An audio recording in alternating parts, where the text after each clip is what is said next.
जय हिंद दोस्तों, आप सभी को आर के इंडियन में स्वागत है। दोस्तों, यूपी पुलिस री एग्जाम का पेपर समाप्त हो चुका है और समाप्त होने के बाद अगर सबसे ज़्यादा कोई टेंशन रहता है बच्चों के तो वो कट ऑफ को लेकर के कि कितनी कट ऑफ रहने वाली है। तो वो करके जब बच्चा आता है तो वो अपना अनुमान लगाता है कि मेरा तो इतना सही है तो कट ऑफ कितने रहने वाली है। जब तक रिजल्ट नहीं आते हैं तब तक कट ऑफ को लेकर के टेंशन बना ही रहता है। अगर कोई कितना भी बता दे कट ऑफ तो वो पेंडिंग में रहता ही रहता है, कोई फाइनली कट ऑफ नहीं बता सकता। लेकिन कोई चीज़ें ऐसी डिसाइड की जाती है कि कट ऑफ कितना रह सकता है। दो चार स्टेप होते हैं जिससे कि पता लगता है, जैसे कि वैकेंसी कितनी है और उसका पेपर का लेवल क्या रहा इसके तौर पे, और हर एक चीज़ें की तौर से कि पहला में कितना कट ऑफ रहा था, इस टाइम कितना रह सकता है, पहली भर्ती कितनी थी, अब की भर्ती कितनी है, कितने बच्चे उसमें अटेम्प्ट किए हैं। जैसे कि ये वाला एग्जाम में लगभग 32 से 33% बच्चे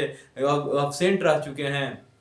तो इन बच्चों को देखते हुए कि कितना कट ऑफ रह सकता है, क्योंकि भर्ती भी है आपका 60,244 पद हैं, तो कट ऑफ पर थोड़ा डिपेंड पड़ेगा कि अगला टाइम इतनी कम थी, इस टाइम इतनी थी। लेकिन ये भी बात है कि अगला टाइम कम फॉर्म भरा गया था, इस टाइम काफ़ी ज़्यादा फॉर्म भरा गया है। तो इस चीज़ को ही देखते हुए, लेवल देखते हुए, ये अगला टाइम का कट ऑफ देखते हुए कितने बच्चे अटेम्प्ट किए हैं। और मैंने कई जगह बात भी की है दोस्तों से भी, कई इलाहाबाद पटना वटना रहने वाले ऐसे हमारे दोस्त भी हैं, उनसे भी बात की है। तो उन्होंने अपना अनुमान दिया, उसके ही आधार पर मैंने कट ऑफ डिसाइड किया है कि कितना रह सकता है। ये कोई फेक कट ऑफ नहीं है कि कहीं से उठाकर इसमें डाल दिया जाए। ये बच्चों के द्वारा कितने अच्छे अच्छे देखे बच्चे कि कौन सा तेज बच्चे हैं, कौन सा मीडियम बच्चे हैं, कौन सा लो बच्चे हैं, उन सभी को देखते हुए ये कट ऑफ को डिसाइड किया है मैंने।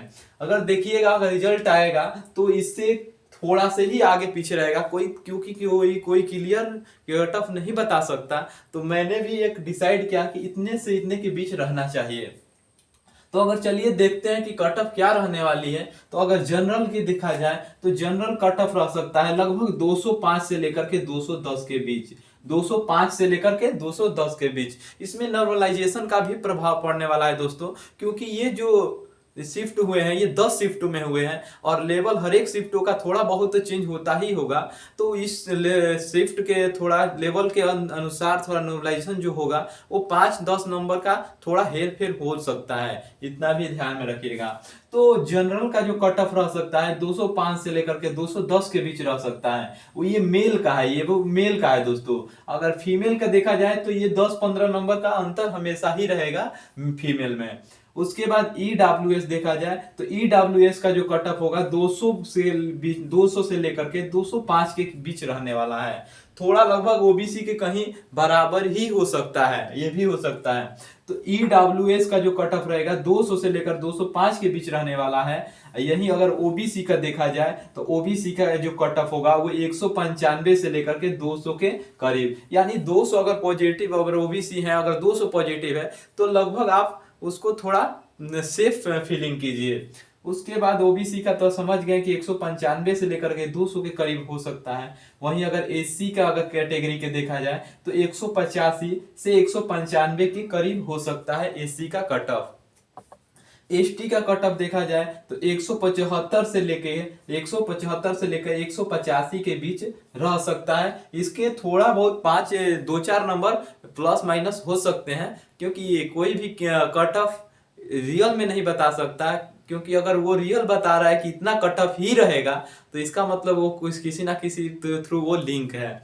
तो रियल कोई कट ऑफ नहीं बताएगा, लेकिन ये चीजें हमें भी लग रहा है कि ये इतना ही आना चाहिए। और रिजल्ट आने के बाद भी थोड़ा देखिएगा, लगभग इतना ही रहने वाला है मेरे हिसाब से। तो आपको क्या लगता है कि कट ऑफ क्या रहने वाली है? तो आप भी थोड़ा कमेंट में बताइए कि आपके अनुसार ये कट ऑफ क्या रहने वाली है। अगर फीमेल के देखा जाए तो 10-15 नंबर का हमेशा ही अंतर आएगा मेल के कैटेगरी से।